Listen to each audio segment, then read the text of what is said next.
தூய பனிமய மாதா ஆலயம். மணிலாவிலிருந்து சந்தலேனா என்ற கப்பலில் மாதாவின் சொரூபம் கொண்டு வரப்பட்டது.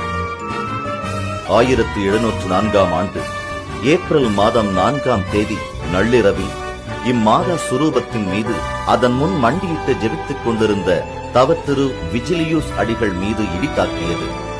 ஆனால் அன்னையின் அருளால் சுரூபமும் பங்கு தந்தையும் சிறு ஆபத்தின்றி அற்புதமாய் தப்பித்தார்கள்.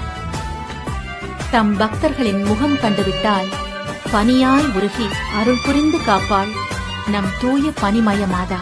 முத்து நகரின் கிரீடமாய் தூய பனிமய மாதா ஆலயம் சமூக நல்லிணக்கத்தின் சின்னமாய் உயர்ந்து நிற்கிறது. 1806ஆம் ஆண்டு முதல் தமிழ் இந்துத்துவ கலாச்சாரப்படி உருவாக்கப்பட்ட தங்கத்தேரில் அன்னை பவனி வருகிறார். 2000ஆம் ஆண்டு கிறிஸ்து பிறப்பு ஜூபிலியை முன்னிட்டு தங்கத்தேர் பவனி நடைபெற்றது.